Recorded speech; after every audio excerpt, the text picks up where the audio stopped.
Hello, and welcome to the session on conquering hybrid and multi-cloud. Both terms crop up time and again as we're discussing the infrastructures that are going to help us become the data-driven organizations we're all aspiring to be, so that we gain more insight from the data we have at scale to serve our customers, citizens, employees, and partners better, faster, cheaper. We often speak about hybrid and multi-cloud in the future tense, but that future is actually already here. In this session, I'll show you how you can tame, how you can conquer cloud in any shape or form, hybrid or multi, and how you can do it the right way to meet your goals and objectives for more insight. My name is Wim Stoop, and I'm Cloudera's Director of CDP Product and Customers. I'll go into exactly what CDP is in a while. If you'd like to reach out and continue the conversation, get in touch via email, on Twitter, or find me on LinkedIn. So let's get started. What are the challenges we all face right now relating to hybrid and multi-cloud? Well, first of all, data is growing tremendously, still. And you may think, haven't we had this conversation before? Absolutely. We've spoken about this many times. But just as often as an analyst or statistician gives their prediction on growth, so does it need to be revised upwards. Data grows exponentially at a compound annual growth rate of 26%. Predicting to reach 149 zettabytes in 2024. But look at where we are today with video conferences, and this presentation being a case in point.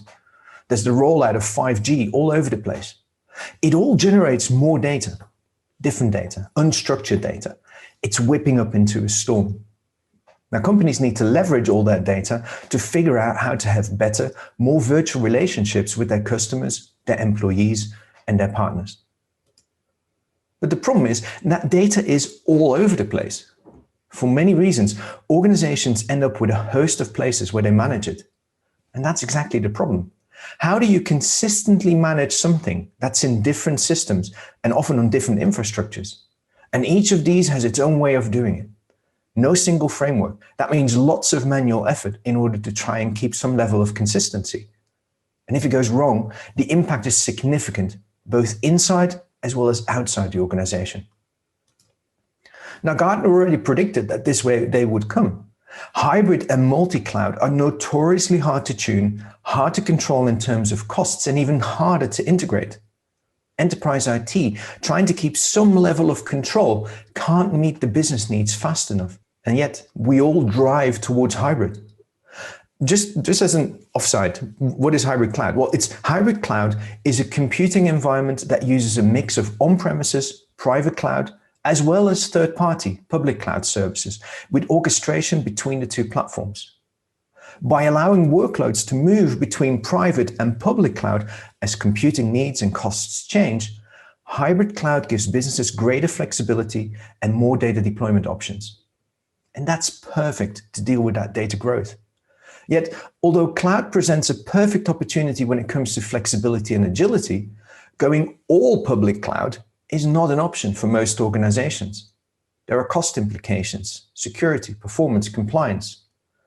True agility and flexibility comes from spanning public cloud world with on-premises to go for hybrid. So, with that, 58% of organizations already recognize hybrid as a strategical and practical approach. But if you're talking about data and analytics specifically, that number goes up to 85%. And that's all well and good, but of course, there are still the issues to be resolved, right? So you want to be that data-driven company? That means making all your data, both new and existing, available to all users. Oh, and to do it in a safe and compliant manner as well. But how do you do that across hybrid and multi-cloud? How do you ensure consistent security? How do you govern your data as it moves between environments? Well, IT frantically controls what they can control. They're rigid to change. And that results in that typical 3 to 6 week, 3 to 6 month project when end users ask for new data or analytics. It just takes a while for IT to get to it. And those end users, they're not exactly sitting on their hands either. They work around the limitations IT imposes on them, getting their work done. They're not wanting to cause problems or issues, but they're resorting to going it alone, shadow IT. And aside from all the security risks this poses, and of which we're all very well aware, it also still needs to be paid for by someone. 40% of IT budgets actually go on shadow IT, according to Gartner. And that all contributes to making it harder to achieve and maintain compliance. Data privacy and industry regulation is tightening. The impact of getting it wrong is large. There are not just the punitive fines, but there's also loss of reputation. And even if we didn't have shadow IT to contend with, getting an overview of data, how it is governed, and whether the right people can or cannot see it, and then proving that across a heterogeneous landscape, that's a Herculean effort.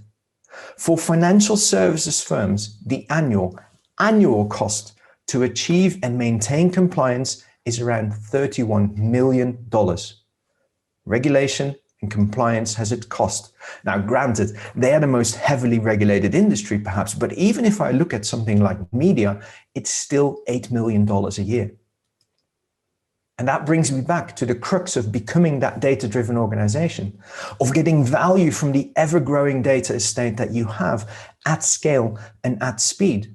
It sometimes feels a little bit like Mission Impossible. How do you safely and securely get all your data in the hands of those that need it, those that can get and drive the value from it, deploy more use cases, the end users? To accomplish that mission, there are various aspects we need in order to have success. And first of all, becoming a data-driven organization is actually all about bringing machine learning and artificial intelligence to production at scale. And that's not about the headline-grabbing robotics or self-driving cars, but more often about the very mundane and boring analytics we all do day after day. Right now, in most organizations, this is very retrospective and human intensive, descriptive and diagnostic analytics. They're backward looking, and they depend on us as individuals to then make the right decisions based on the data that we see in order to improve the business as a whole. But this is exactly where machine learning can help. Models help us move away from just looking at the past and start to be able to predict the future that is going to happen so we can anticipate our moves, predictive analytics. Even more sophisticated models, artificial intelligence, they can go one step further. They can prescribe, they tell us what we should do in order to prevent negative consequences. Or we have intelligence that simply eliminates our involvement at all and goes straight to the action. But machine learning alone in isolation is not enough. Just deploying a snazzier machine learning application or workbench and calling it good doesn't provide a complete solution to challenges. Challenges like understanding customers better or identifying fraud. There's an awful lot that needs to happen before that. I need to be able to ingest data. And more, that's happening in a real-time fashion, streaming fashion. I need to be able to enrich it, to transform it. I need to be able to generate dashboards so I can have my analytics. Maybe it's an application for an operational dashboard before I can bring it to machine learning. And once I've created, developed my models, they need to be deployed. So this cycle actually is a continuous cycle, continuous to and fro between all of these analytics in the data lifecycle. But crucially, it all needs to happen with consistency between these different analytics, consistent metadata, security, encryption, control, and governance on any infrastructure, hybrid infrastructure. And together, those characteristics define what we coined an enterprise data cloud, a platform that works across all clouds and data centers, across the complete data lifecycle, that applies consistent security and governance, and a platform that's open for integration and based on open standards. That is an enterprise data cloud. And you need all four of these characteristics for success, not just a couple, all four. But to do that, to be able to productionize the torrent of new data, to meet those end user needs of being able to just find my data, picking it up, doing my analytics and getting insight. For IT, not to have to choose between something that's either very secure or very usable. To do that across hybrid cloud, you need something special, context. So let's look at that in a bit more detail. If you think about the evolution of big data platforms, previously everything was just one big monocluster deployed on premises. But of course that was hard to scale. Compute and storage is very tightly coupled. Up come cloud. That's supposed to solve those challenges of flexibility and agility. So conventional wisdom said that if you start from a basic on-premise monocluster big data architecture and you evolve that by pulling apart compute and storage, I've delivered a big data cloud optimized equivalent, a cloud-based cluster architecture. But then there's something missing. What's missing in context, all the other bits that are not compute and not storage, metadata, security, and governance. Where do they go when I pull it apart? Because without that context, I can only handle very simple use cases. Single tenant, single user, single stage pipelines. I can't track or trace sensitive and regulated data. I can't put that context in storage because my data can live anywhere in hybrid cloud and it can move if it needs to. The context is not also something that can fit in the compute layer because that would kill performance and also scupper the transients that I aim to achieve there. Let's drill into that context a little bit more. Simply put, context is all you need to know your data and know that your data is used properly. There are security and metadata aspects. There are identities, structure, policies, and the auditing of those. And then management services, like tagging, which drives policies, replication when data needs to move, and we show that you move the context with it, workloads, who can run them, where can they run, and encryption. If you have all these management aspects, if you have all this context, then you have data discoverability, then you have trust, then you can prove your compliance. You can start to tackle these multi-user or multi-tenant data access use cases. You can deal with regulated data, proving compliance. You can handle multi-stage pipelines. But the crux is in defining it all once and consistently applying it at scale across hybrid cloud. But even if you look at off-the-shelf traditional native cloud architectures, they provide compute, they provide storage, but nothing else. So cloud-native solutions like AWS's EMR, Azure's HD Insight, they all need bolt-on solutions.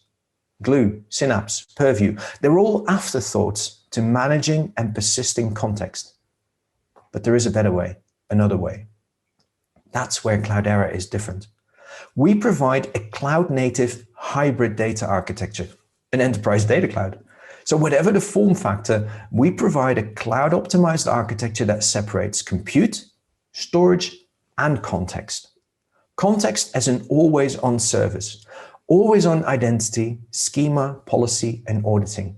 And that promotes security, discoverability, trust, compliance, and reusability. And that nicely brings me to CDP, as I promised I would, Cloudera Data Platform. Cloudera Data Platform provides all of these enterprise data cloud capabilities. It's deployable to any cloud, private, public cloud, on-premises, and in any combination. It provides the analytics for the complete data lifecycle, from ingestion to enrichment to serving to machine learning, with consistent security and governance and open for integration, as well as based on open source. CDP is the first enterprise data cloud.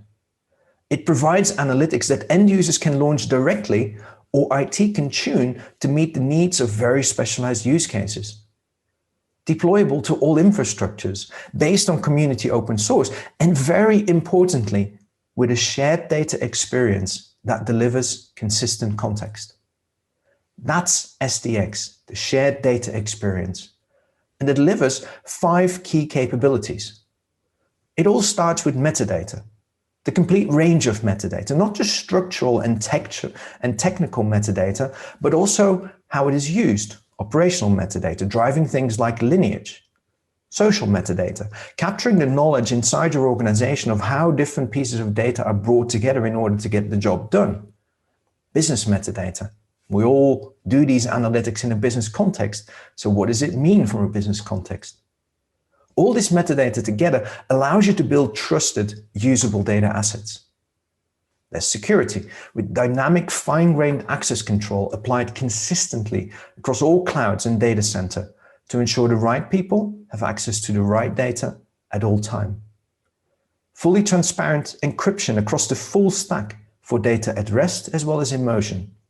And importantly, insight into as well as control of how data, metadata, and analytics are being used in the platform, making sure you always have the best. Whatever best means, best performance, best economy, or best resilience. And finally, governance. Both to articulate how data should be handled and also prove you're handling it in line with rules and regulations. And with that, you have everything in hand to achieve your mission. The mission to deliver all that data safely and securely in the hands of those end users. Let me show you how we do that in 3 very straightforward steps. It all starts with being able to quickly onboard new data. As I described right at the beginning, data volumes of any type are exploding. And quickly making that new data available to end users, that is what lets you capitalize on the flood. But traditionally, doing that, also making the data available to end users, doing that for more data also means you need more time and effort. And SDX shortens both and starts to establish that consistency right from the beginning. First, it examines any new data as it comes in through profiling. It gives you a good indication as to what are the data types, what are the domains, the nullity, cardinality, and so on. It gives you a good indication of quality of data. But we actually go one step further. We look at what's in the data from a sensitive data perspective and highlight just that. Elements like IP addresses, dates of birth, social security number. Out of the box, we recognize more than 100 types of sensitive data, but you can always add your own. I recently spoke to a large car manufacturer. They wanted to be able to capture VINs, vehicle identification numbers. Well, we can recognize that. And then finally, add characterization and classification to the data. Label it. And that sets you up for the next step.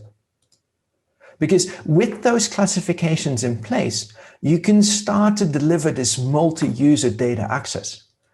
And I always think about it as the same data, but seen through different classes for different users, different groups. Some users may see the original data in its natural form.